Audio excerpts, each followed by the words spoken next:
Estas férias leve o Observador no bolso. Na praia, no campo ou entre viagens, acompanhe toda a atualidade sem limites. Assine com 40€ de desconto e habilite-se a ganhar uma estadia de 2 noites num dos hotéis boutique da Small Portuguese Hotels. Este verão, desligue da rotina, não da informação. Assine em observador.pt.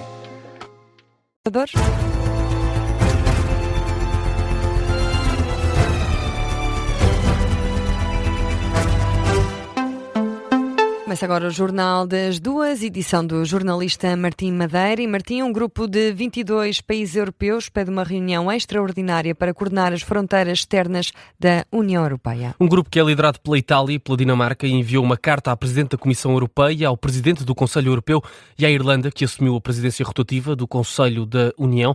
Estes países querem uma reunião extraordinária com os ministros da Administração Interna dos 27 Estados-membros, na sequência desta crise migratória em Ceuta. Pedem uma avaliação comum da situação e um acordo sobre uma resposta europeia coordenada. O Presidente do Governo espanhol também pede uma reunião de urgência com os ministros da Administração Interna dos 27 e critica as reações divergentes de alguns Estados-membros.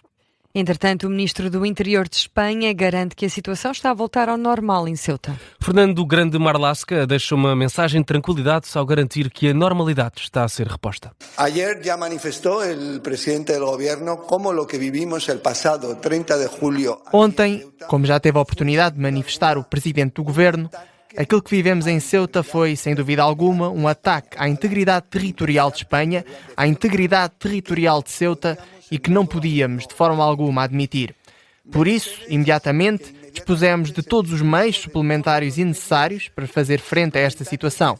Nesse sentido, também estamos conscientes que em menos de 48 horas a situação em Ceuta não tem nada a ver com a que estava instalada e que a normalidade se está finalmente a alcançar. A situação em Ceuta não tem nada a ver e que a normalidade se está alcançando. Fernando Grande Marlaska alerta ainda que esta situação é obra de grupos criminosos de tráfico humano.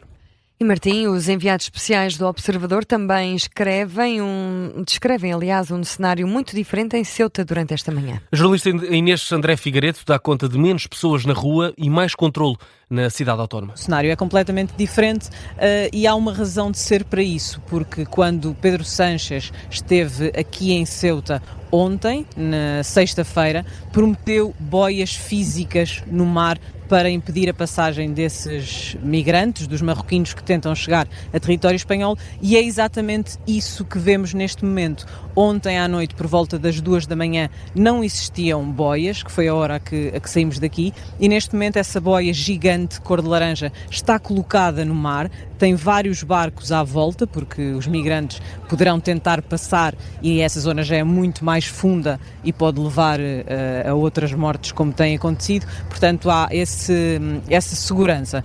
Reportagem de Inês André Figueiredo. As autoridades estimam que cerca de 69.500 migrantes já voltaram para Marrocos. Já o número de mortes subiu para 67. Entretanto, Alberto Núñez Feijóo, o líder do Partido Popular e da oposição espanhola, também já chegou a Ceuta. E viramos agora as atenções para a atualidade nacional. As autarquias que foram afetadas pelas tempestades do início do ano podem agora candidatar-se ao Fundo de Emergência Municipal. O anúncio foi feito pelo Ministério da Economia e Coesão Territorial, mais de 6 meses depois destas tempestades terem atingido, sobretudo, o centro do país. O fundo vai financiar até 60% da reparação, reconstrução e reposição de infraestruturas e equipamentos públicos. As candidaturas dos municípios, freguesias e entidades intermunicipais devem ser apresentadas às respectivas CCDR até ao fim do mês de novembro. O Governo revela ainda que as autarquias também podem recorrer a uma linha de crédito que está a ser desenhada com o Banco Europeu de Investimento para financiar os restantes 40% dos prejuízos. É um apoio que surge numa altura em que ainda há pelo menos 25 pessoas desalojadas de casa e estradas cortadas nos distritos de Lisboa e Leiria. Com as câmaras municipais ainda a alertarem para falta de apoio ou atrasos no processo. Teresa Freire. 6 meses depois, ainda há pelo menos 25 pessoas desalojadas. O balanço é feito pela agência Lusa, que contactou vários municípios. No distrito de Lisboa, há casos nos concelhos de Arruda dos Vinhos, Cadaval, Mafra e Alenquer. Já em Leiria, ainda há pessoas desalojadas das suas casas nos concelhos de Alcobaça e Óbidos. Quanto às estradas, por esta altura ainda há 6 cortadas nos mesmos distritos. Em Leiria a circulação está proibida no IC9 e na Estrada Nacional 86, na zona de Alcobaça. Já a Estrada Nacional 8 mantém-se cortada nos 2 distritos, na zona do Bom Barral, em Leiria, e entre Torres Vedras e Mafra, em Lisboa. Por fim, a Estrada Nacional 115 também continua condicionada ao trânsito em 2 zonas, entre a Ruda dos Vinhos e Sobral de Montagraço e entre o Cadaval e as Caldas da Rainha. Passados 6 meses da tempestade Christine, chegam à agência Lusa queixas de vários municípios. As autarquias estão descontentes, consideram ser insuficientes as verbas que obtiveram do Estado a título de adiantamento. Têm, por isso, recorrido a meios financeiros próprios para avançar com a reparação dos danos causados em estradas, rios, equipamentos e praias. Destaque para os municípios da Ruda dos Vinhos e das Caldas da Rainha, que recorreram a empréstimos bancários.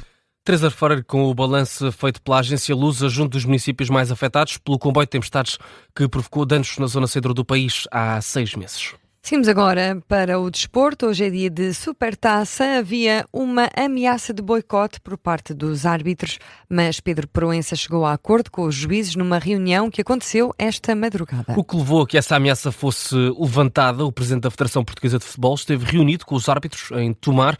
O jornal A Bola avança que houve um entendimento para que haja Supertaça entre o Futebol Clube do Porto e Torriense. Em causa estão os polémicos áudios nos quais Proença critica a arbitragem em Portugal. De acordo com A Bola, a reunião durou cerca de 1h30. Todas as partes envolvidas ficaram satisfeitas com o ponto de entendimento a que chegaram e acordaram que há condições para se realizar a Supertaça. Antes, o presidente da FPF já tinha divulgado uma nota a garantir que tem toda a confiança nos árbitros e que a qualidade do setor é inquestionável. A Supertaça entre Futebol Clube do Porto e Torriense tem início às 8h15 em Coimbra e vai ter, claro, relato e análise em direto aqui na Rádio Observador. E Martim, agora com 7 minutos para lá das 2 da tarde, há ainda mais destaques nesta tarde informativa. A ANA Aeroportos enviou à Agência Portuguesa do Ambiente um relatório final sobre o impacto ambiental do novo aeroporto Luís de Camões. Em resposta à Agência Lusa, a ANA Aeroportos explica que entregou ontem o estudo de cerca de 5.000 páginas, desenvolvido durante 1 ano e meio por mais de 60 técnicos. O relatório incide em temas como os recursos hídricos, o ruído, os sistemas ecológicos, a qualidade do ar, a saúde e a socioeconomia. A construção do novo aeroporto Luís de Camões deve começar em 2029 e ficar concluída até 2033. A Marcha do Orgulho LGBTQIA+, em Hamburgo já começou e com medidas de segurança reforçadas. Em causa está o ataque da semana passada durante o Festival de Orgulho de Berlim, no qual morreu uma pessoa e 15 ficaram feridas. Para hoje, a organização da marcha espera pelo menos 250 mil pessoas. A polícia avança que vão estar no terreno o dobro dos agentes em relação à marcha do ano passado. O número de mortes no ataque russo na Ucrânia sobe para 10. O presidente ucraniano Volodymyr Zelensky reitera o apelo a um maior apoio à defesa aérea da Ucrânia na aplicação de mensagens Telegram. Escreve, e cito, cada lote de interceptores de mísseis balísticos salva a vida do nosso povo e cada noite sem eles resulta em mais vítimas. Por fim, no desporto, o Benfica confirma que o jogo com o Académico de Viseu da primeira jornada do campeonato vai mesmo ser realizado à porta fechada. Em comunicado, o Clube da Luz diz que vai cumprir o castigo de um jogo sem adeptos na sequência de uma decisão da Autoridade para a Prevenção e o Combate à Violência do Desporto. Na origem do castigo estão vários processos relacionados com o arremesso de pirotecnia desde a época 22-23. Além do jogo à porta fechada, as Águias foram multadas em 150 mil euros. O Benfica diz que os detentores de Red Pass que não vão ver o jogo vão ser compensados e promete novidades para os próximos dias. E é o ponto final no Jornal das 2, edição do jornalista Martim Madeira.